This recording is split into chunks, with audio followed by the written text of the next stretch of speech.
Good evening and welcome to Season 6, Round 3 of the Simsport Racing GT4 Championship.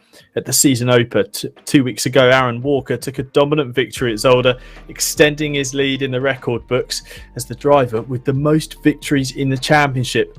Astonishingly, a quarter of all the races in this championship's 6 seasons have gone the way of the KTM driver. Before, Simon Wilkes took a maiden victory at Bathurst last week, but it wasn't without pressure from 𝗬𝗔𝗏𝗏𝗧𝗏𝗏's Maserati, and the race 1 winner Walker in controversial fashion. Wilkes made it to the checkered flag in first. Tonight we exchanged the jaw-dropping gradients of 𝗬𝗏𝗏𝗧𝗏 to make a return to the Ricard circuit in the south of France.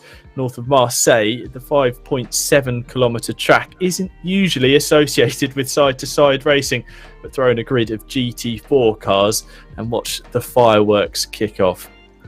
I'm Tim Fullbrook, once again back behind the mic to lead you through the action tonight, and I'm delighted to welcome into the commentary box once again Mr. Aaron Martin-Pilkington. And first of all, Aaron, how are you doing? And secondly, we're really starting to see the competition hot up in this GT4 Championship. Not that we should be surprised at that.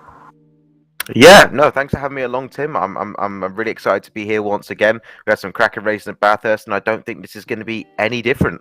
As you say, the championship is hotting up, and it's going to, for those of you that are no strangers to the Simsport GT4 Championships, we have been to Ricard before, and we kind of know what's in store. You know, it's kind of like handling cars versus speed cars, and that's really, really fun to watch.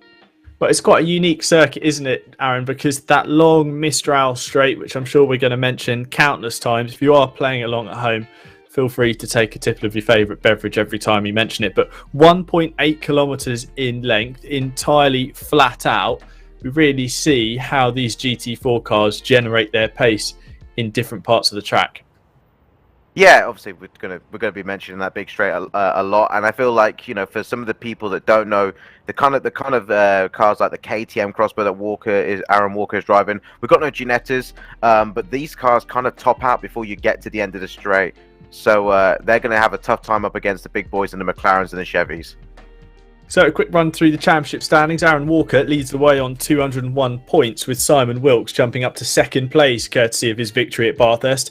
172 points his tally so far, then drop back 8 points to 𝗬𝗏𝗏𝗧𝗏, 𝗪𝗏𝗏𝗏𝗏 in fourth, with Adamis Salivic in the Audi rounding out the top 5. Then David Ressel and Mark Radenbury are tied for 6th, with Richard Pixley, Marcus Hagel and 𝗬𝗔𝗟𝗚𝗏 rounding out your top 9. Those two drivers, however, tied on 124 points. So it's close competition in the drivers and in the teams. In the team standings. Yes, it is indeed the Simsport Racing group that lead the championship, the Audi team with 326 points, and Simsport Racing's KTM in second, with Dunn Motorsport and Positive Perception in third. So a close fight in the team's championship as well. The drivers are heading out on track. We can see now actually they're waiting on the grid. We'll give you a run through the order. This is reverse grid, top 15 flipped from the result at Bathurst. Mark 𝗏𝗏𝗏𝗏𝗏 on pole position in the 666 Aston Martin alongside Marcus Hagel's 117 McLaren. Then it's Rich Pixley in the number 11 Aston Martin third, alongside 𝗬𝗓𝗓𝗏𝗏𝗏 in the second row. Then 𝗲𝗏𝗏𝗏𝗏 in the 169 BMW will line up alongside 𝗪𝗏𝗏𝗏𝗏𝗏 on the third row, with David Ressel and Rhys Wiggin alongside each other on the fourth row. Then it's Salivic and Radenbury rounding out your top 10. Championship leader Walker down in 11th place alongside 𝗬𝗏𝗏𝗏𝗏𝗏, with Simon Wilkes in 13th. Dave Hedges 14th, with Cameron Fyfe switching to the BMW this evening after racing the Porsche in the opening 2 rounds. We'll be joined by Rich Smith towards the back of the grid. And Aaron, we do certainly enjoy this reverse grid action. It provides us with a lot of intense racing, doesn't it? But we're going to have our eyes on the likes of Aaron Walker and Simon Wilkes tonight, because two very different cars starting quite a long way down the order and both in the battle for the championship. Yes, exactly. And we did see these two guys come together at Bathurst in the later stages of the race. That definitely decided the kind of outcome of Bathurst, the round 2 race that we had, and Simon Wilkes took the victory there, but he'll be starting behind Aaron Walker. So I kind of feel like Walker's got a little bit of advantage, but as you say, the nature of this track does not tend to favour the Expo. Just let's see what comes. I was going to say, Aaron, I got your opinion on Zolder when I was commentating with you at the opening round of the season. Yeah. How does Circuit Bull Ricard rank in your opinion of all the circuits? I know you're particularly outspoken potentially on this circuit. It's not one that maybe you enjoy then? No, it really, trying to be professional about this. I feel like it wasn't made for GT4s in mind. I want to say, and I kind of feel like you're looking for that silver lining, and with this track, I kind of feel like there is no silver lining. You just got to make sure that you don't get those track limits, which is a very grey area on this track in particular, because you don't know when you're cutting the track or you're maximizing an apex, and that's the issue. Those flat curbs that line the circuit can also pose a threat in terms of tyre pressures. And looking at the track temperature, 26, relatively high track temperature. So across a 45-minute sprint race, Aaron, are your tyres coming under pressure at a circuit like Paul Ricard? Not really. One issue that the drivers will have discovered already, if they have put the time into practice, as I did in the Porsche Caymans, is that if you don't have your brake duct set up right, that your brake disc will inevitably go blue before you hit the braking zone going into the high speed right hander after the straight. So if they haven't tailored their brake ducts, we could be seeing some big casualties there. Well, it's certainly a unique circuit. The high-speed test track at Paul Ricard that's used for testing cars of all different shapes and sizes is certainly unique. Plenty of runoff, plenty of wide open space for cars to run through should they come under fire or caught up in any drama. We have the run down towards turn 1 and 2, the S's, this kind of clunky almost, Aaron, isn't it, first corner, because on your own there's an opportunity to carry plenty of speed, but side by side in the GT4s you can find yourself exchanging paint and potentially having an incident. Yeah, no, you really hit the nail on the head there. Turn 1 in itself is actually blind. When you begin to break into turn 1, you really can't see the apex, because it goes down slightly. The track dips slightly, and as you're trying to position yourself for that, you're actually trying to position yourself to exit the first chicane as well, which is also a blind bend. So you kind of blind meets blind, and then you're trying to maximize it, and it's very easy that you think you've hit the apex properly, you properly straddled the curb, and you get a track limit warning. So you've got to be very careful. And I think like a track like Paul Ricard, you certainly need to put the practice in. So Mark 𝗏𝗏𝗧𝗏 leads the grid away. He is on pole position, courtesy of his finish down in 13th place at the previous round at Bathurst. That's the name of the game here in the GT4s. Top 15 is flipped for the preceding race, and tonight with 16 drivers on the grid, whoever finishes last will not be benefiting from that reverse grid system. So we see from this static camera the cars rounding the end of this first sector, the 𝗬𝗏𝗔𝗏𝗏𝗏, and then through Camp and Saint-Baume, the long right-hander that's painfully slippy at times when you try and throw the car in. Often can't find the grip or an apex there, but then the drivers will want to be carrying as much throttle as possible through the left-hander at turn 7, because, Aaron, this really is the main feature of this Paul Ricard circuit. The Mistral straight, 1.8 kilometres. It's slipstream heaven, isn't it? Oh, yeah, if you're in the right car. otherwise it's top out hell for a lot of these smaller engine cars. We've spoken to Aaron Walker before in previous interviews, and he said time and time again that if he can put the lap times down, but if he's not starting out at the front, it's a real battle. And sometimes in certain circumstances, like at Suzuka last season, he just couldn't make a position up. So if the track doesn't benefit the KTM and he's all the way down there, he's going to have a real fight in his hands, and he's going to be praying that the other drivers kind of have it there into battles that he can capitalize on. I think that's really going to be the ingredient to any success that he has today. So 45 minutes late before us. The last time we raced here at Paul Ricard was in season 4, Yannick Moller taking the victory in heavy rain, I seem to recall, at the circuit, but none of that inclement weather tonight. It's 19 degrees ambient, 26 track temperature, optimum track grip as well, which the drivers will be enjoying. So we see Aaron Walker once again throwing this KTM around, trying to warm the tyres, almost Fernando Alonso style, aggressive weaving from left to right. Pretty sure the front corners of that car picking up as he so aggressively turns from one side to the other. On your screen at the moment, David Ressel in the number 5 Ressel Racing Aston Martin. He's had a strong debut in the championship so far, enjoying his time, it must be said, although an incident at the previous round at Bathurst dropping him back down the order, fighting through to 7th place, but was duly handed 4 positions on the grid. So he will start tonight in 7th place, finished the previous round in 11th. As we see on screen now, 𝗬𝗓𝗏𝗏 in one of the Camaros. Actually, we've got several Camaros on the grid, Aaron. And is this a car that has plenty of straight line speed? And with a driver like 𝗬𝗓𝗏𝗏 behind the wheel, should we be expecting to see him moving forwards from 6th place? Yeah, not a popular car last season, apart from Yannick Müller doing superb in it. And it's good to see, you know, they're out here in big numbers. I have to say, I think 𝗬𝗓𝗏𝗏's got a good chance here. He's in the middle of the pack. He's got some great pace. Let's see what he can do. So as they round the final corner and onto the start-finish straight, we're about to go racing for 45 minutes here at Paul Ricard. It's round 3 of season 6, the Simsport Racing GT4 Championship. Mark 𝗏𝗏𝗏𝗏 on pole position alongside Marcus Hagel. They await the green flag, which they receive now, and 𝗏𝗏𝗏𝗏 gets a great start, able to drop a car's length, it seems, to 𝗏𝗏𝗏𝗏𝗏 behind. But as they run into the first corner, the McLaren of Hagel is all the way alongside the number 666 Aston Martin. They're 4 wide towards the middle of the pack. Hagel's trying to hold it around the outside, which becomes the inside for the right-hander at turn 2.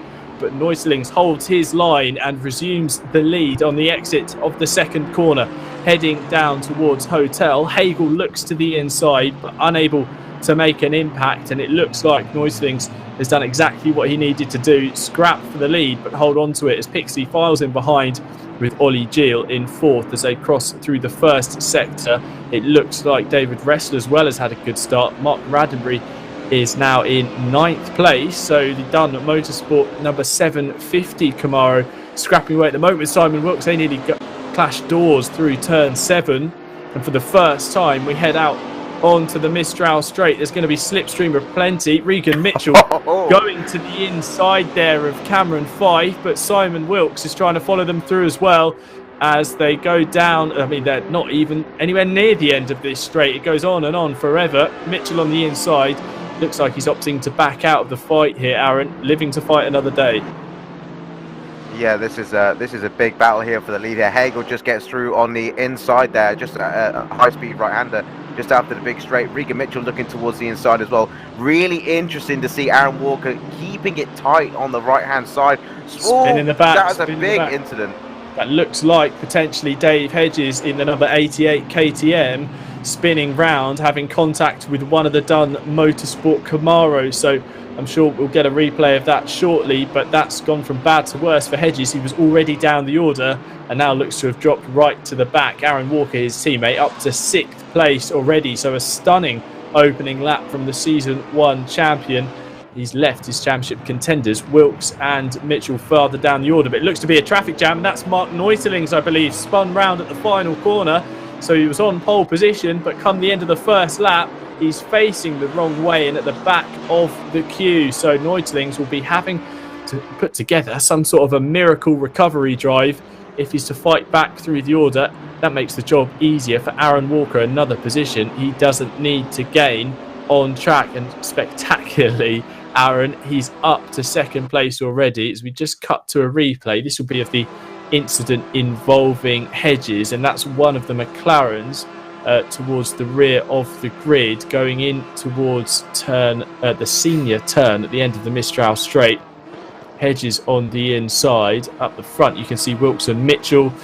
It looks like one of the Camaros just getting caught up and turns in across the front of Hedges, trying to find the gap on the inside, and just 2 into 1 didn't go there. I'm sure Hedges was unsighted in the rear view mirror of Raddenbury.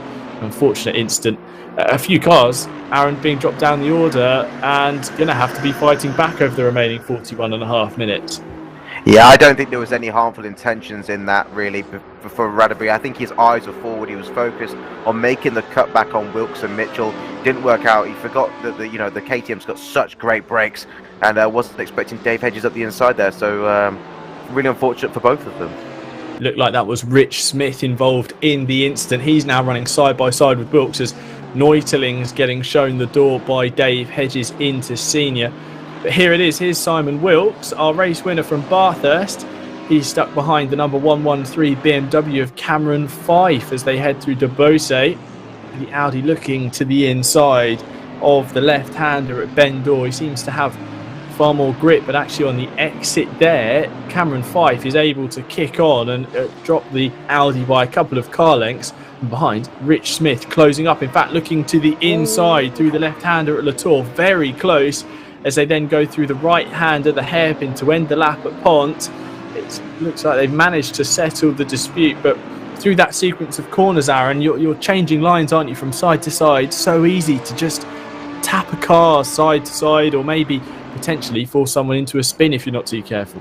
Yeah, there's such great track width here that encourages that great side by side battling. But in that last sector, the track or the racing line, it's kind of like you've got to pinch those curbs and keep it really nice and tight and shallow, and you're just looking to like bury the throttle and get those nice accelerations out of those like hairpins, the last corner. And it was great there by Rich Smith, who's doing a great job in the McLaren. We've got two of the Dunn Motorsport Camaros here. This is 𝗤𝗏𝗔𝗟𝗓𝗓 in the number 18, leads his teammate Mark Ravensbury in the 750, but they're currently trying to find their way past Rich Pixley in the number 11 Aston Martin Vantage. Wild Things Racing as they head on to the Mistral Straight, 3 wide further up the road. 𝗪𝗏𝗏𝗏 and Rich Smith going around the outside. Plenty more speed in the straight line for that 570S, but no, he drops back in line behind 𝗏𝗏𝗏, and Wilkes is unable to fight as well. He's actually helping his teammate 𝗪𝗏𝗏𝗏𝗏 up the order as well with the slipstream as Wilkes looks to the inside of the BMW. Can't get the move done this time. Oh, Rich Smith running very wide. That's going to be a track limits violation for sure as Wilkes sends it up the inside into 𝗪𝗏𝗏𝗏, and it looks like 𝗏𝗏𝗏 is going to try to fight back on the second apex. They are side by side on the apex. Brilliant job by 𝗏𝗏𝗏 to get back alongside into the left-hander. Wilkes has got the high line. He's just going to hold it. Oh, it's contact behind. Smith taps the rear of 𝗏𝗏𝗏 and sends him spinning over to the left-hand side into one of the only gravel traps that lines the circuit here. And this four-way battle has duly been splintered. Just a racing incident there, Aaron. It looked like Smith just closed up a bit too much through a long apex corner. Exactly what we were talking about moments before. Yeah, I kind of feel that Rich Smith was really trying to follow Simon Wilkes there very, very, very closely, and 𝗪𝗏𝗏𝗏 was doing a fantastic job defending in the BMW, and it just looked like Rich Smith wanted to push through. So let's see then from Dave Hedges at the back of the group as we see, well, very close in front. Contact, that's one of the Camaros spinning round to the inside. Dave Hedges says thank you very much, goes to the middle. He's now on the outside of the 𝗏𝗏𝗏𝗏 with two Camaros in front of him, still round the outside. In fact, excellent heads-up driving from Drifter Dave in the number 88 KTM to find a couple of positions amongst all the madness there. So Hedges up to 12th after being turned early on, so he's completing that fight back already. But here we go, the battle for the lead is hotting up. Marcus Hagel has been reeled in by a Season 1 champion and Zolder race winner Aaron Walker. That KTM though, Aaron, is just not gaining in the straight line despite being close enough for a very healthy slipstream. Yeah, purple sectors 1 and 3 for Aaron Walker and the X Crossbow. But like you said, this is where he's struggling at the moment. He's just all the way down that straight. He can sit in the toe all he likes, but that car ain't just gaining at all. He's going to do it all in the braking zones, all in the corners. I kind of feel like this has been a cracking battle as Hagel goes super wide. You can't be giving that room to that Crossbow. It'll just gobble it all up. And I think that Hagel just needs to get back on that racing line and defend and try and extend his lead on the big straight. So as they round the left-hander at Ben Door, then they'll go through the long right at Garlaban. KTM eager to make a move. Walker keen to get the race lead. We are nearly 10 minutes into the race. and battles already forming up and down the order as we go picture in picture to see that Dunn Motorsport battle is still going on, with the Camaros fighting away with Cameron Fyfe and Dave Hedges. And onto this start-finish straight, not as long as the back straight of the 𝗬𝗏𝗡𝗏, but it's still long enough for Marcus Hagel to stretch his legs and keep Walker behind, who makes use of all of the track width and then some for the optimum turn in to turns 1 and 2. Just looks like he has plenty more speed mid-corner. His minimum speed higher than Hagel, who actually had a surprisingly good run there through turns 1 and 2. So the McLaren getting a quicker exit through the first S's than that KTM, but through this complex here that rounds out the first sector, you can just see that KTM gaining time in the technical sections as they go through the right-hander and into the left at turn 7 and onto the long straight. And once again, Hagel will be benefiting from the long existence of this Mistral straight, because again, Walker, try as he might, close that gap down, he just can't get closer. As we ride on board here with the KTM, you can just see that even in the slipstream, no benefit for the crossbow at all, that McLaren's keeping it at arm's length, if anything extending the lead ever so slightly as they head towards Scene. And then on the brakes into the fast right-hander, the KTM closes right back up again. Let's see if Walker goes for a move once again into 𝗏𝗏𝗧. No, he doesn't. Hagel runs wide. Walker tries to look up the inside again. You get the feeling that's just Hagel's line attempting to V off the corner, but leave the door open, and Walker will certainly make a move as he tries to into Bendor, into the left-hander. Hagel is clear, and he can see that the Walker KTM is looking to the inside, leaves him room, but manages to hold the speed around the outside and retain the race lead for another corner at least, as they go into the left-hander at De La Tour. And Walker cutting from the outside to the inside. He's going to have a fantastic exit from the final corner. Draws up alongside, but even in part of the corner there, Aaron, it's just not enough. No, it's not enough. I mean, it looks like Hagel is very experienced. I think this is probably his best position ever in a Simsport Championship, and I kind of feel like he's not defending enough. He's not defending. He's not taking those defensive lines. He's kind of running his own race like he's hot lap, and it's just inviting Aaron Walker up the inside like we saw last lap to take the position. And if Hagel doesn't cotton on, he's going to lose his position fast. So the McLaren leads the way still as they head on to the 6th lap of the race. All this battling, though, is allowing Kieran Vidago's number 4 Simsport Racing Camaro to close up. Walker tries to look up the inside into the right-hander before the straight, but no, unable to get the job done despite Hagel running extremely wide, getting the cutback almost on himself. Walker is closer than he has been, but that gap is actually still hovering around half a second. And behind, the Camaro of Vidago is definitely closing in. He's now in the slipstream of that KTM, potentially just a little bit too far back to be benefiting significantly from it. If anything, it's going to keep the gap just about the same between the top 3. A couple of tenths gained actually on the straight alone. Into the right-hander at Senior. Look at the car just dancing through the corner. Vidago able to keep it pointing the right direction. That number 4 Chevy not too eager to play ball with Vidago at the moment. As you see, Walker side by side with Hagel. He's trying the move once again for the lead as they go into the left-hander at Bendor, but unable to get the job done again. Aaron, Hagel is doing exactly what he needs to do at the moment. He's keeping our Season 1 champion at bay. Yeah, and the longer it stays like this, the more comfortable he's going to be getting with his defensive lines that he needs to take. He's going to be more comfortable knowing that Aaron Walker, you know, is a very patient individual, and when it comes to driving, he'll look for the opportunity, but he won't be forcing errors. I don't think so. He's biding his time as well, but that time is running out because, as we said before, Kieran Vidago is now going to be able to benefit from that toe if it maintains this distance to Aaron Walker.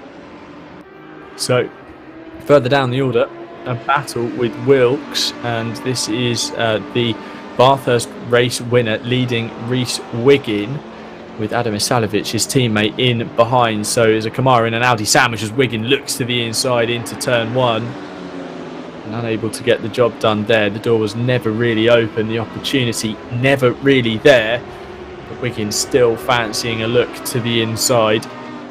As meanwhile, in the picture-in-picture, you can clearly see the top three are now all together on track. You get the feeling that 𝗏𝗏𝗏 must be getting past Walker on this lap with the straight line speed. They were nearly, well, saying that the drivers in third and fourth, 𝗏𝗏𝗏 and Mitchell, were a second faster than the top two on that previous lap. So they have clearly more pace than Walker as he's getting caught up behind the 117 McLaren down the Mistral Straight for the seventh time. That Camaro looming large in the mirror, but unable to get the job done this time. In fact, the KTM of Walker is as close as he's ever been, actually looking to the inside into 𝗓𝗓, but unable to get the job done. I'm sure he'll send a move up the inside into 𝗏𝗏𝗏. That's where he's been much quicker than 𝗏𝗏𝗏, but he has to cover the line almost to stop 𝗏𝗏𝗏 looking for a way past. As 𝗏𝗏𝗏 runs wide again. Walker up the inside. This could be job done into the left-hander. There's nearly side-to-side contact as Walker tries to go around the outside. Late on the brakes. Can he do it? Sliding there around the first part of the corner. And he's still alongside as they go into the long right-hander. But that's job done for Walker, Aaron. And what a clean move that was. He seemed to be lining that one up for a few laps. Yeah, it seemed like that was a place where he was most comfortable. 𝗏𝗏𝗏 really wasn't taking any of the lines. He wasn't really driving defensively. He was going towards the outside of the corner, like you're saying, veering off the corner, trying to make the cutback. But once you do that, you just open up a huge gate of open space there for Aaron Walker to capitalize on. As 𝗏𝗏𝗏𝗏 looks towards the inside, he's just measuring the braking of that Camaro. He'll just filter on him behind there. But the question remains, though, Tim, is the question is, will he get back on the straight? Will 𝗏𝗏𝗏 get that place back on the straight? Surely, because if the KTM could barely close up in a slipstream where he's only 2-3 tenths behind, now it's likely to see this pole Simsport McLaren just fly away and get past on the long 1.8 kilometre straight. Let's see though, 𝗏𝗏𝗏𝗏's close in behind as well. Walker's he's nearly opened a gap of a second through this first sector, so he's really put the hammer down and made best his advantage through that opening sector, the more technical section of the circuit that suits the KTM. But let's see if that gap will be enough as they charge down the back stretch. Revs rising. You need to nail every gear shift to not cost you any sort of momentum. It's not enough. It looks like it's going to be enough, isn't it, Aaron? Yeah, I think that was a tremendous job from Aaron Walker. Literally half a lap, and he gained almost a second before the straight. It's reduced to just under 7 tenths, but it's still not enough, and he'll have the whole rest of this lap to go around the track and gain more time. I think 𝗏𝗏𝗏𝗏 now, though, is going to come increasingly under pressure from Kieran 𝗏𝗏𝗏𝗏, who's looking for that second spot on the podium. So the Simsport Racing KTM leads the way. We're nearly at the halfway mark of this one, with 𝗏𝗏𝗏𝗏 in second, holding on to a position on the podium. His best result so far this season coming in the opening round at Zolder. The McLaren driver finishing the race in 8th place. As we see Rich Smith going side by side with Hedges once again. They're battling out for 9th and 10th positions. Up the road they have Reese Wiggins' 667 Camaro, which has got a gap of 1.5 seconds. Looks like potentially this battle between the McLaren and KTM driver is costing them time. Looking at the timing screens, they look significantly faster than Wiggin, and in fact on this previous lap Hedges has been faster than Smith by the tune of nearly 1.5 seconds.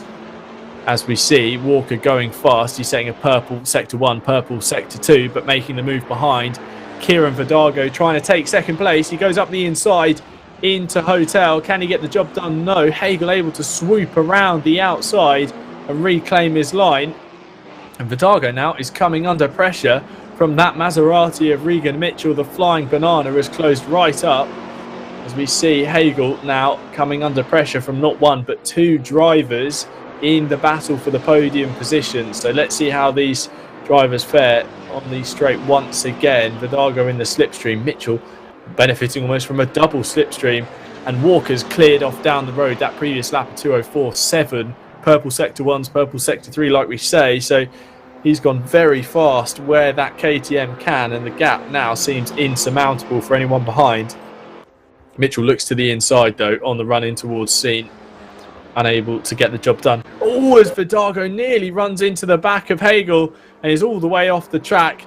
And that elevates Mitchell to third place. And he'll be looking for a way past 𝗏𝗏𝗏 now. And 𝗏𝗏𝗏𝗏 will need to dust himself off and push on once again. But that corner at the end of the straight, Aaron, it might look just like a right-hander where you throw the car in. But if your car gets ever so slightly unsettled, you're in for a world of pain. Yeah, it really is like a leap of faith, I would say that corner is, because you can be so confident in your car and so confident in your ability to make that corner, but sometimes it will chew you up and spit you out, and there's nothing really you can do. That was a great recovery there, you know, losing ultimately one position and still within contention of a podium finish. I don't think that's too bad, but it will definitely play on his mental game now for Kieran every time he comes up to that corner. You need to make sure he gets through cleanly to avoid another mistake. We've got to be aware that drivers could knock up enough penalties, enough track limits violations, to be handed a drive-through penalty by the steward. So they will need to be aware of when they're placing their car over the white line. All four wheels at certain parts of the track are deemed to be gaining an advantage. 3 strikes and you receive a drive-through penalty, which is costly here at the Paul Ricard circuit, as Mitchell nearly exchanging paint with the rear bumper of Hagel's 570S McLaren as they run through the end of the opening sector through the long right-hander at Saint-Baume. And it looks like 𝗏𝗏𝗏𝗏 pushing on, sliding that 𝗬𝗏𝗏 in the background in an effort to reclose the gap and reclaim that third place. Mitchell in the slipstream, though, looks to have the advantage on the straight line, closing up behind Hegel. The bright yellow 69 Maserati is all over the back of him. As they reach the end of the straight, though, it looks like his advantage has levelled out, and in fact the McLaren potentially has greater top-end speed. The Maserati no longer gaining in the slipstream, or potentially they're all bouncing off the rev limiter and the engines can't cry anymore and give any more straight line speed, as Hegel once again going so wide in to the right-hander at 𝗏𝗏𝗏𝗏. Mitchell drifting up the inside, gets the job done. And I wonder whether he'll be able to kick on and close that gap to Walker, but a nice clean move from the driver, the number 69. Yeah, that was a fantastic move. And it's the same place again that Aaron Walker made, really kind of like initiated his move on Hegel as well in the McLaren. So Hegel not really taking notes of his own driving style at the moment, as we're on board with Rich Smith, who's closed that gap all the way. Well, as we see, Dave Hedges has also made his way past Smith. So that battle has exchanged. The KTM has made his way past the McLaren. They were battling hammer and tongs in the opening 15 minutes or so of this one. And Hedges has thought about rapidly closing the gap to Rhys Wiggin on this previous lap. It looks like he's closed the gap. He's actually flashing the lights. He turned the lights on full beam. Touring cars tactics here from Dave Hedges to let the 𝗬𝗏𝗏𝗏 know he's behind and wanting to get through as soon as possible on that previous lap. Hedges going fast but not doing enough to get past Wiggin. I'm sure he'll be able to make a move shortly though as they run towards Hotel.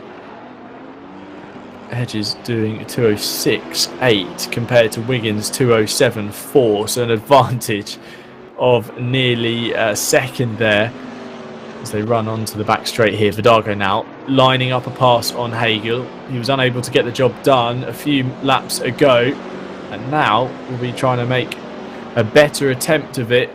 We'll know that he can't make any mistakes because that McLaren is certainly very quick in a straight line. Mitchell weaving from side to side as well to try and drop the slipstream gains for Hegel and 𝗏𝗏𝗏𝗏 as they go in towards Senior into the right-hander. 𝗏𝗏𝗏𝗏 gets through cleanly this time, so a nice good run for the number 4 Camaro, looking to the inside again into 𝗏𝗏𝗏𝗏, but Hegel running wide again. He almost gets out onto the white line on the exit, on the middle part of the corner there. He's opening the door for competition as Hedges on the picture-in-picture does make the move on Rhys Wiggins, so he's through and up into P8 now. So the KTM driver, the next target in his crosshairs is David Ressel, but he's got a 5-second gap to close as we see the first of our drive-through penalties go the way of Rich Pixley, who's picked one up with 22 minutes to go. That'll be for track limits violations as 𝗏𝗏𝗏𝗏 gets the cut back on the exit of the final corner, and side by side along the start-finish straight. This will be a great opportunity to see how that Camaro fares in comparison to the McLaren on the run down towards turn 1. 𝗏𝗏𝗏 on the outside, Hagel on the inside, has the high ground, and it is just in the way there, really. Just can't allow 𝗏𝗏𝗏 through or to run side by side through that first corner. And Hagel lives to fight another day in third. But Aaron, get the feeling it's a matter of when, not if, 𝗏𝗏𝗏 puts a move on for this final spot on the podium. Yeah, Kieran there with the great cutback going out of the last corner there. Just he took the racing line, but it was unfortunately out of position with Hagel going all the way onto the curb there. And this is going to allow Kieran 𝗏𝗏𝗏 to just bolster his way through there, trying to get the position for the main straight. And he's going to allow Hagel to get back through. I think it was a bit too 𝗪𝗓𝗪𝗓 there. Doesn't want to upset the marshals. And it's going to be a drag race all the way down the big straight. So let's see, they're side by side, McLaren versus Camaro. And it looks like the McLaren has the advantage in the straight line. In fact, he's pulled away from 𝗏𝗏𝗏, so they're no longer side by side. There's nearly a car's length between them. 𝗏𝗏𝗏 dipping into the slipstream and Hagel weaving from left to right towards his second half of the straight. 𝗏𝗏𝗏 then gaining, but it's a little too late as they head into scene. He tries to go around the outside, but can't get the job done. Hagel holds on once again. 𝗏𝗏𝗏, keen though to make the move, slides the car into 𝗏𝗏𝗏 as Hagel again uses that V line. He runs in so deep into the middle part of the corner, and Aaron, I get the feeling that is his line. He's been running that consistently now across the first 25 minutes of the race. It's just opening the door, isn't it, for these other drivers? And you don't want to give anyone, especially not Kieran 𝗏𝗏𝗏, a sniff at a pass. Yeah, and he's still not changing his driving attitude, to be fair. You know, he's keeping that door open for Kieran. I feel really sorry for Kieran. It just looks like with that Camaro, it has like a ton of understeer, like natural understeer. And the way that he's trying to get the rotation is by stamping on the throttle, get the back end to rotate slightly so you can point into the corner more directly. And it's kind of working, but you can see when he, crosses that line in the sand, and when it over-rotates, you can just see the traction kicking in, and he loses a bucket of time. So he's got to be really careful. But, that is a great move down the inside there. Gets a huge run. He's going to have track position going into turn 3. And this is fantastic. Move done already before the corner. It looked like Hagel potentially made a mistake mid-corner and lost time and lost traction on the exit. 𝗏𝗏𝗏 able to make the move, and the third place is his at the moment. Final step on the podium, looking to go the way of the number 4. But as they head onto the Mistral straight for the 13th time in this race, we will see that McLaren fight back, I'm sure of it. And 𝗏𝗏𝗏 knows. He knows that McLaren is going to be closing up rapidly, weaving from left to right. He stays over to the right-hand side. He's made his move. He's going to hold this line, extreme right-hand side of the track, all the way down towards scene.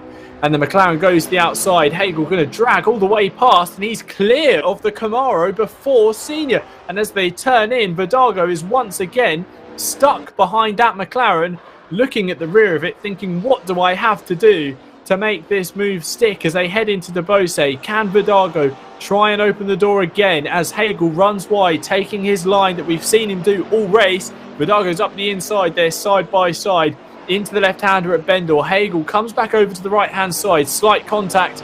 𝗏𝗏𝗏 attempting to do a walker and go the long way around, but can't get the job done. He's got a superior exit, cuts back underneath the rear wing of the 570S to try and get the overlap into the final 2 corners, but can't get it done. And Aaron, this must be incredibly frustrating for Kieran, knowing that despite making the move at turn 1, come the final sector, that McLaren was back past convincingly. Yeah, absolutely. And it was a super textbook play there from Kieran 𝗏𝗏𝗏. Kept it nice and tight on the right-hand side, down the big straight. Didn't want to give him the inside, but then when you just get absolutely trounced like that, just on pure speed, it's really, really annoying. And, and Hagel did a great job. He obviously covered over in front of Kieran 𝗏𝗏𝗏, then returned to the racing line. So there was no opportunity for Kieran 𝗏𝗏𝗏 to dive up the inside there. And, yeah, he even in that corner where he's been V'ing off, he kind of just tapped the side of Kieran 𝗏𝗏𝗏 and scrubbed off that any speed that he had, or any chance of making an overtake there, or any cutback. And it's great driving from Hagel. So another couple of drivers to add to your drive-through penalty bingo. Rhys Wiggin picking up a penalty which he is now serving and has served. But it's David Ressell, former GT4 commentator here at Simsport Racing, who's out on track in only his third race in the series, picking up a drive-through penalty in 7th place. So we'll likely see DW tumble down the order when he serves that. Hey DW with 16 and a half minutes to go. That got me. Fortunately, no Arthur's racing this evening, but we press on. 16 and a half minutes to go. 𝗬𝗓𝗏𝗏 running out of time to get past 𝗏𝗏𝗏𝗏, because it seems every time he makes a move, 𝗏𝗏𝗏𝗏 is able to drag back past on the straight or just hold the defensive line and keep the position. 𝗏𝗏𝗏𝗏 all the way over the curb on the inside through 𝗏𝗏𝗏𝗏𝗏. It seems like Walker, Mitchell and 𝗏𝗏𝗏𝗏𝗏 have all tried to make the move here on the number 117 McLaren. It seems to be a slight gap in the armour of Marcus 𝗏𝗏𝗏𝗏, and exactly where the others are going to pounce should they see an opportunity. Speaking of Aaron Walker, very briefly, we're seeing a very textbook Aaron Walker race, aren't we, Aaron? I mean, he's up front, he's got a gap of 6 seconds, he's clearing off down the rows, lapping consistently the fastest driver out there in the low 205s. It's going to have to be some sort of mistake, or maybe we can call up the grid and get his internet turned off or electricity, because no one is able to catch him at the moment. Well, you did pose a question, Tim, is whether if Mitchell, now that he had the free space, could go out there and really challenge Aaron Walker. It's not been the case, really. Aaron Walker, since Mitchell has been released, has gained almost 2 seconds on the Maserati driver, so it's been no bueno for Regan Mitchell. But second place, still fantastic result there for the Maserati, and it's looking strong. It's another good bunch of points there for Regan. And certainly come thinking, you know, we're nearly at the halfway point in the championship, and to be close to Walker still on points and to have picked up a couple of podiums on the way, that's going to definitely work in the favour of the Maserati driver. But 𝗏𝗏𝗏𝗏𝗏, who's looking for a return to the podium, which he last achieved at Zolder, the opening round of the season, with 3rd place. He's down in 4th at the moment, and it's this McLaren, Pulse Simsport's Marcus 𝗏𝗏𝗏𝗏𝗏, that is stopping him from getting back on the rostrum and spraying the virtual champagne as he closes up on this back stretch. In fact, not at all, because we've seen it before. We'll likely see it again, that even in the slipstream, 𝗏𝗏𝗏𝗏𝗏 unable to make an impact on that McLaren as David Ressell emerges from pit lane after serving his drive-through penalty, down in 13th place, which would be a 2nd row start come the next round. But I think that David's going to push on and see if he can benefit from any mistakes in the final 14 minutes, as once again 𝗏𝗏𝗏𝗏𝗏 looks to the inside through 𝗏𝗏𝗏𝗏𝗏 but cannot get the job done. 𝗏𝗏𝗏𝗏𝗏 just able to cover off the inside line and carry enough speed through the corners. I could just see in the distant camera shot Aaron Walker rounding the final few corners and seeming in perfect control of this one, as we've seen before for the number 99 KTM driver. 𝗏𝗏𝗏𝗏𝗏 is going to have to pull something out of the bag. And really, Aaron, what can Kieran do? Because he can't get past on the straights, he can't stay in front in the straights. Where do you start looking to make that move? I think it's the same spot we've been talking, where 𝗏𝗏𝗏𝗏𝗏 V's off the corner. I think it's somewhere like turn 9, I believe. It's when he V's off the corner, you've really got to get through on the inside, establish the move, really kind of cut the front end off that of the McLaren of 𝗏𝗏𝗏𝗏𝗏, and he's going to do exactly the same as he did before there. 𝗏𝗏𝗏𝗏𝗏 with another mistake, just trying to avoid those track limits, lets off the gas here, and it's a big dive from Kieran there.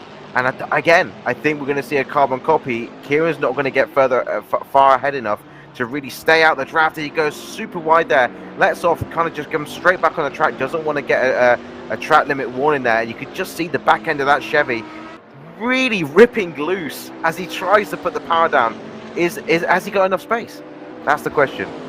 Well, 8 tenths of a second back to 𝗏𝗏𝗏𝗏𝗏. Let's see as we go on to the chopper cam.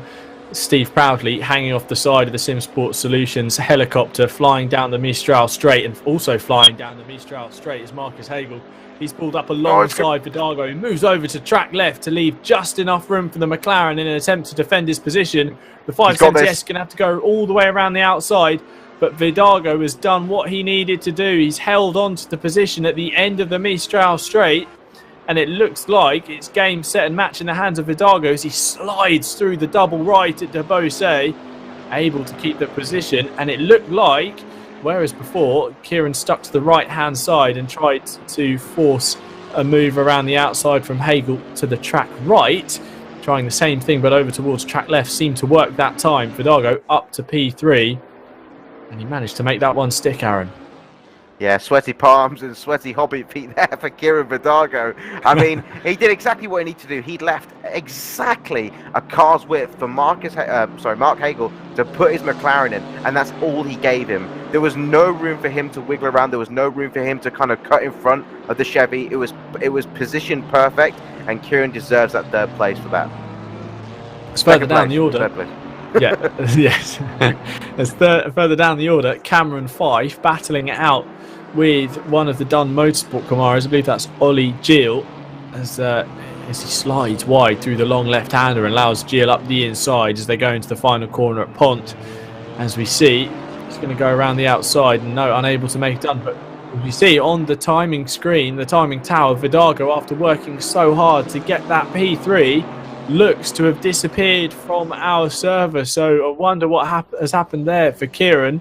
He worked so hard to get the position, but now looks like he's lost it due to some technical issue. So I'm sure we'll find out from Kieran. But heartbreak for him after working so hard to get the job done on Hagel, and then finally getting it done and earning himself that spot on the podium. It seems if you don't have bad luck, you don't have any luck at all for poor Kieran.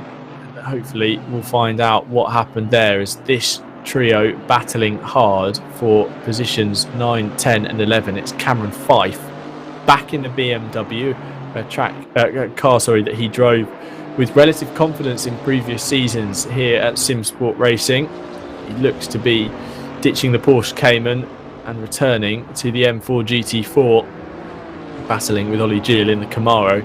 And Mark 𝗏𝗏𝗧𝗏𝗏, our pole sitter tonight, still unable to fight his way through the order. He's up to 11th, surely benefiting from 𝗦𝗕𝗦𝗓𝗏𝗧's disconnection as well as a handful of drive-through penalties. Unable to make an impact down the straight there. He does look to the inside of 𝗬𝗓𝗓𝗏𝗧 into scene, but unable to get the job done that time. He's actually still looking to the inside. You can see in the mirrors in the centre and to the right of screen that white and red Aston Martin Vantage GT4 looking to the inside on the second apex of the 𝗪𝗧𝗧. You can just see the top of the car over the rear windscreen there, but into the left-hander at Vendor as Cameron Fyfe uses a cut-back line to get a great exit out of the corner. 𝗬𝗓𝗓𝗏𝗧 still holds on to 10th place, with 𝗏𝗏𝗧𝗏𝗏 forced to work out what he needs to do to get past this number 18 Camaro into the long left-hander. 𝗬𝗓𝗓𝗏𝗧 running very wide, then has to get the car dragged back over to the left-hand side whilst braking. Not the optimum line through there for the number 18 Dunn Motorsports and Positive Perception Camaro as they head down the start-finish straight. In a blink of an eye, Aaron, we're into the final 8.5 minutes. Aaron Walker leads the way by 7.4 seconds over Regan Mitchell, and then it's Marcus Hagel who rounds out the podium after some valiant defensive driving. Simon Wilkes in 4th, 2 seconds back. He's the next in line to try and gain the time and make a move for that 3rd place. Adam Misalovic rounds out the top 5 with Dave Hedges in a resurgent 6th place, with Rich Smith 7th, Mark Randlebury 8th, Cameron Fyfe, the black BMW on screen at the moment that you can see through the radiator and splitter of 𝗬𝗓𝗓𝗏𝗧𝗏𝗏 number 18 Dunn Motorsport Positive Perception Camaro, which rounds out your top 10. And Mark 𝗏𝗏𝗏𝗏𝗏, David Ressel, Reese Wiggins, Rich Pixley and 𝗬𝗓𝗏𝗏𝗏𝗏 rounding out the top 15. He will be our reverse grid pole sitter at the next round at Imola. So as we head on to this Mistral straight again, the Camaro getting closer to the BMW, but halfway down the straight, Aaron, it looks like the tides turn and the BMW is able to just stretch its legs slightly. Yeah, I think, you know, this is one of the only tracks on ACC where you can really maybe possibly use the 7th gear that the BMW does come equipped with. It's practically useless everywhere else, But if you're in the tow at Paul Ricard, or you're kind of, you're just getting a good run, I think you might be able to use that 7th gear, which gives you like a slight advantage before the big straight. But surely you don't want to be in 7th gear hitting that high speed. You want to dial it down a few gears and get that rotation, which is sometimes very hard to do in high downforce corners in the BMW. I don't think I've ever used the 7th gear in this BMW. Mystery gear. It's just carrying around extra weight with a cog somewhere. So I need to throw that out for the next setup I do to make sure I don't have to carry the weight. But Cameron Fyfe doing what he needs to do at the helm of the M4 GT4, number 113, keeping 𝗟𝗓𝗏𝗡 for now. As we look back from the interior of Cameron Fyfe's car through the rear windscreen and through the arch of the rear wing, you can see that in behind as well. So this battle is now adding in another fighter as David Ressel joins the gang. Fyfe leads 𝗟𝗓𝗏𝗡, and then Ressel in the visibility jacket wearing Aston Martin Vantage, which I heard you quote in the previous round, Aaron. It does look like it's wearing a high-vis jacket, but I'm sure that wasn't David's intentions. I'm waiting for when you've got to work on the M1 but driving Simsport GT4 at the 7 p.m. meme to emerge from the David Ressel sim racing camp as they head onto the back straight, and 𝗟𝗓𝗏𝗡 closes right up and is almost getting the overlap on the BMW as they head onto the back stretch. But no, Cameron Fyfe able to keep the pedal down and just gap the 𝗬𝗏 in a straight line. It seems that without the slipstream, 𝗟𝗓𝗏𝗡 is unable to make an impact on that BMW's superior straight line speed as they head down towards Scene Curve. No way 𝗟𝗓𝗏𝗡's going to find a way through for now, and we're just about to elapse 40 minutes done and 5 minutes to go. And here is the high-vis jacket wearing Aston Martin of David Ressel towards the back of this group. He'll be looking for a way past Mark 𝗏𝗏𝗧𝗏𝗡 as 𝗟𝗓𝗏𝗡 gets very wide through the middle of the 𝗏𝗧𝗏, closing up to the back of Cameron Fyfe, having to get out of the steering and open up the car. It looked like he got a twitch on mid-corner, but able to hold it. And Aaron, these long radius corners, so difficult, aren't they, to keep these GT4 cars under control, because on one lap you can find that it's all happy bunnies and it's going where you want it to, but the next lap find yourself sliding. And with such a wide track, you can be cars widths away from where you want to be. Yeah, and that's really the difference between GT3 and GT4, I think, is that the GT3 comes with an aero package that allows you to have that grip and kind of just, coast the car in, and it'll relatively say that, especially here at Paul Ricard, where these GT4s, I really feel like you have to drive them with the pedals. I know it sounds so stupid, but you've really got to get that rotation. You've got to do all that heavy lifting yourself, especially in these big cars like the Chevy and the BMW. These guys are slogging it around here. They do have momentary relief when they hit those big straights, but these corners, especially into this section, is super hard in these big heavy GT4s.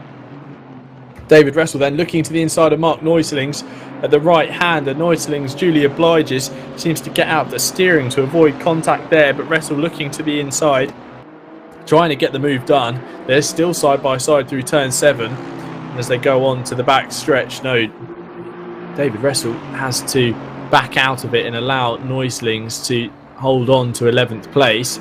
All that fighting has cost them time though to the Fyfe and 𝗟𝗓𝗏𝗡 battle. As we go side by side here, you can see the battle on the left, the BMW and 𝗬𝗏𝗏𝗏𝗏, that's Fyfe and 𝗟𝗓𝗏𝗏𝗏, and the two Aston Martins going at it on the right hand side is 𝗏𝗏𝗏𝗏𝗏𝗏s and Ressel.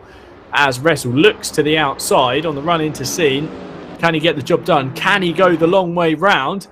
As he goes around the outside, they're still side by side. No, 𝗏𝗏𝗏𝗏𝗏's superior speed on that tighter line, able to keep the position into the 𝗏𝗏𝗏𝗏𝗏, and Ressel is going to have to draw up another plan to get past his fellow Aston Martin driver. There's confirmation in the YouTube chat from Kieran Vidago. He did indeed have a disconnect, and he remarks that he hasn't had one for so long, and he's so upset. Well, Kieran, sorry to hear that. You had made a valiant effort to get through on 𝗏𝗏𝗏𝗏𝗏 for 3rd place. Fingers crossed we'll see you back fighting next time out at Imola. As what Ressel, a great move. Great move, lining up around the outside, which becomes the inside. Job done for David Ressel. A clean move there, Aaron. Yeah, you know, the way that he broke into that corner, and then he kind of just sat in the passenger seat of Martin 𝗏𝗏𝗡𝗏𝗏's Aston Martin, and not allowing Mark to really kind of push him out wide. There's just no room. Otherwise, they would have made contact there. So David Russell doing a fantastic job to position himself for the inside into the last corner. That was a great job. Well done. Aaron Walker's been keeping himself busy by lapping quickly at the front of the order. He's the only driver that's been in the 2:04s this entire race, setting a purple lap time a few moments ago, and 2-minute 4.752 going the way of the number 99 KTM. Leads the way by over 8 seconds from 𝗏𝗏𝗏𝗡 as we head on to what should be the final lap when Walker crosses the line. So Fyfe, though, still valiantly defending from 𝗔𝗟𝗘𝗡𝗗. 𝗪𝗏𝗏𝗧 yet to make a move on the BMW, at least make a move that sticks, as Ressel has got 𝗏𝗏𝗕𝗓𝗔𝗥 for company still behind. They're forming a train of cars, and distantly in the background we can see the Kamara of Rhys Wiggin down the order in 13th place, as they're both going too wide now. 2 pairs into scene, but Cameron Fyfe able to hold on to 9th place as David Ressel manages to fend to the inside to stop 𝗏𝗏𝗕𝗓𝗏𝗏s, getting the job done again into scene as they go into 𝗪𝗏𝗧. Again, 𝗔𝗟𝗘𝗏 trying to make a move mid-corner on Fyfe and set himself up for a slingshot out of the corner into Bendor, but no, unable to get it done. And into the left-hander, the BMW holds on to the position, as in the picture-in-picture you can see Aaron Walker starting the final lap, and he's nearly halfway round. One more trip down the long Mistral straight. You'll only have the final sector to negotiate, and it will be another win, a record 7th for the KTM driver. That's more than anyone in the series has ever achieved. Puts him 3 clear of Stephen Haley, our Season 2 champion, as they head on to this final lap. And now really, Aaron, does 𝗏𝗏𝗓𝗏𝗏 just have to send it to get this move done? Or do you not want to risk it? Would you rather take 10th place, the reverse grid benefits the next time out? I think he's in a bit of a pickle, Tim, really, because yes, you know, he should be charging hard. It's in every driver's or racer's nature to want to beat the person in front of you, but he's got to think carefully. He's got to think tactically. If he makes a decision to do it and it doesn't work out, there is a real opportunity for David Ressel to make that move work. As you can see there, he's going for that huge cutback. I can see what David Ressel's doing here, setting himself up to get a great run onto the straight there. Gets a narrow line, doesn't extend all the way out like the other two do, and he's going to cut across that curb, and he's going to set himself up perfectly to get in the toe of 𝗏𝗏𝗏𝗏𝗏. So as they head down the Mistral straight in the final corner, Aaron Walker rounds it and onto the start-finish straight. Simply untouchable once again. Aaron Walker wins round 3 of season 6 of the Simsport Racing GT4 Championship. He's followed home by Regan Mitchell, making a valiant drive to 2nd place in the number 69 Maserati, as we see in the picture-in-picture. Ressel looking to the inside of 𝗔𝗟𝗘𝗏𝗏𝗏 into scene curve. They're side by side, and it looks like Ressel's got the move done, and he's up into 10th place as Marcus Hagel collects the checkered flag for a podium finish in 3rd, with Simon Wilkes a 2nd behind in 4th place. The Bathurst winner picking up 4th, with Adam Isalovic 5th. Dave Hedges in 6th after spinning on the first lap in contact. Fights back through to a healthy top 10 finish, with Rich Smith in 7th. Mark Raddenbury in 8th, leading home. Then there's this gap of around 20 seconds back to the battle pack of Cameron Fyfe, 𝗏𝗏𝗓𝗏𝗏 and David Ressel is still going at it into the final sector. Ressel looking to the inside as they go in towards Pont. He's now on the outside. Can he get a cut back? Yes! Brilliant driving from Ressel. He's through on Fyfe in the final corner to Ressel 9th place off the BMW driver, and it's a drag race to the line. It looks like Fyfe holds on to keep 𝗔𝗟𝗏𝗏𝗏𝗏 at bay. And an exchange of positions right at the end there. Ressel gaining 2 positions on that final lap. He's up into the top 10 convincingly. And Aaron, once again, a fantastic race in the GT4s. But we've seen it before, and we've seen it again tonight. Aaron Walker gets clear of competition and sets about gapping everyone, and he waltzes home for victory. Yeah, fantastic performance there from Aaron Walker. You know, he started off in like P11, And I think it was by lap 2 he was P2. So really, you know, the heavens opened above for him, and he really just capitalized on every misfortune of every other driver. And then it was a real slog out battle with him and 𝗏𝗏𝗏 in the McLaren. 𝗏𝗏𝗏 just wasn't wise enough to Aaron Walker's maneuvers there. Didn't really see where that KTM could potentially make it past him. But once it did, once Aaron Walker got past, it was bye bye to everybody on that, and it was a fantastic victory for Aaron. Well, we've seen it before with drivers fighting back through the order, but props to Marcus 𝗏𝗏𝗏, who started second and held on to the podium positions. That's what we see with these reverse grids, don't we, Aaron? We get drivers who potentially further down the order in the previous race getting an opportunity to show their money's worth and fight for a podium. A great result for 𝗏𝗏𝗏 in only his third race in the championship. Yeah, that's going to be a real confidence boost, I think, for 𝗏𝗏𝗏 in the McLaren. I think it is his best result ever in the GT4 Championship, brought to you by Simsport. And I think that, you know, it's onwards and upwards for him. He's going to be starting around P12 or P13 next race, so he's going to have a lot of work to do at Imola. But I think he's got the confidence, he's got the skill there to do it. So we're going to head down to the interview room and speak to our podium finishers. So I'll trot on down there now. Here in the interview booth, joined by our race victor, Aaron Walker of the number 99 Simsport Racing KTM. And Aaron, a brilliant start from you in those opening 2 laps, from 11th on the grid up into the top 2 or 3 positions. And then from there onwards, you're once again unchallenged, and he set a record with 7 victories, 3 clear of Stephen 𝗏𝗏𝗏. A dream race for you tonight from further down the grid. Thank you, Tim. I mean, that was lucky, right? I have no idea how I managed to get through the incidents that happened cleanly. But I did, of course, and obviously that only left me with a very fast McLaren ahead of me. But just through practice, I knew that the KTM was strong in just one particular area in the track, so I knew if I could stay close to him, you know, there was always a chance I could get past there. So fortunately that happened, and it happened cleanly. Would have been great to have had that for the whole race. It's a bit of a shame that I did make my way through the pack so quickly, but well done to Regan. You know, getting that car around this track is incredible. And sorry, who finished third? Was it Marcus? It was Marcus, yes. Excellent. Well done to Marcus too. Yeah, cheers. Well, we saw, Aaron, once again, the different paces of the certain cars on the straights. How was your KTM? Because we saw in the slipstream of 𝗏𝗏𝗏𝗏 early on, you just couldn't make the move. Were you aware of that deficit and trying to line up a pass elsewhere on the track?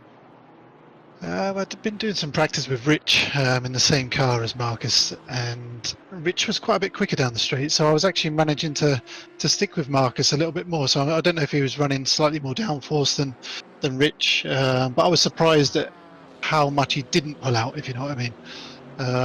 But I definitely don't want to be following a McLaren, but the KTM's quite good here, obviously. Well, you take another race victory, but you'll have to fight through the order at Imola next time out, a circuit that is certainly more narrow and more confined compared to Paul Ricard here. How are you looking forward to the challenge next time out? Imola's amazing, isn't it? So I've never done it in the KTM. I'll stick a load of laps in practice, as I always do, and hopefully we'll come out the other end shining, but who knows, Tim. Brilliant stuff. Well, congratulations on your result tonight, Aaron. I look forward to seeing you next week. Thank you, Tim. We'll go over to our second place finisher, Regan Mitchell in the number 69 Maserati. Regan, another one of our drivers fighting through the order. How was your race tonight? It looked like you were having fun. Yeah, I did. I'm really happy, actually. I kind of wrote this one off in my mind because I snapped the spring in my brake pedal on Monday, and I'm using the clutch to brake. So I wasn't expecting to have any pace, and then in practice I had quite a lot. So much that I thought the entirety of Simsport were playing a prank on me. But yeah, I couldn't quite do that pace in the race because I picked up damage at turn 1, but still very good. Well, very good indeed. I mean, it's difficult enough driving this Maserati, but to do it with a brake pedal that's not even a brake pedal, congratulations on a fantastic result. And next time out, we go to Imola, a circuit maybe a bit more technical and a bit more twisty for the Maserati. Do you feel you've got to grips with this car? You've had a season in it. You've had plenty of racing action behind the wheel of this car. Have you now fully, come to terms with the nuances of its particular characteristics? Yeah, I feel like I have now. I said in the interview last week that there were some things that this car can do that no other car can do. I feel like I used one or two of those things today, and may also be able to do those things at Imola as well. To look forward to seeing you attempt to do that. Congratulations on your result this evening, Mitchell. Thank you. And we'll go over to our third place finisher, a maiden appearance on the rostrum for Marcus Hagel in his third race in the championship. Marcus, you started on the front row and certainly had a battle on your hands to keep drivers behind. How was your race tonight? It was pretty fun. Didn't expect it on this boring track. I think we were pretty lucky with an incident in the last corner of lap 1. We had quite a gap to the rest of the field. Yeah, then was some fun battles on the straights. Pretty sorry for Kieran when he finally overtook me. He did disconnect. So he deserved it. But not the disconnect. He had deserved this place. Of course, and in your previous 2 races, an 8th place and a 12th place, you've been further down the order. But tonight you were right up at the sharp end. And how did it feel being towards the front of the order? Because it's a whole different kind of pressure leading the way. Yeah, I had some bad luck in the last races with incidents. So yeah, finally a good race without incidents. Good stuff. And next time out at Imola, you'll have to fight your way through the order. Do you think you can do it in the McLaren? Never driven it on the track, so not sure how it will do there. But yeah, let's see. Will be fun, I think. It's a fun track. Yeah, good stuff, Marcus. Well, congratulations on your result this evening. I look forward to seeing you race next time out. Yeah, cheers them. We'll go back up to Aaron in the commentary booth. Aaron, great to hear from our drivers there. Interesting to hear that Aaron says, he's going to throw plenty of laps in at practice for Imola, having not driven the KTM there. I feel like everyone's going to have a problem next time out. Yeah, I think that's kind of standard, really. If you put the practice in, you kind of you're getting yourself prepared for the race, right? So I encourage people to do as much practice as they can. I'm really interested to find out what secret sauce Regan Mitchell's got in that Maserati. He was very, very secretive as to what that Maserati can do, and I would love to find that out. So I might have a word with him afterwards to see what that Maserati can do, because I have no idea. I have no idea what he's on about. I'm looking forward to seeing if we can find out next time at Imola. A very different circuit indeed. Well, thank you, Aaron, for joining me in the commentary booth once again. Look forward to you joining us in the next race at Imola. Same time, same place. Next week here on Simsport Racing, we'll go GT4 racing at the Imola circuit. A whole different kind of circuit, but plenty of action sure to be served up. Make sure you join us then. From myself, Tim Fullbrook, Aaron Martin-Pilkington, and our broadcast director, Steve Proudley, I look forward to seeing you then. Goodbye.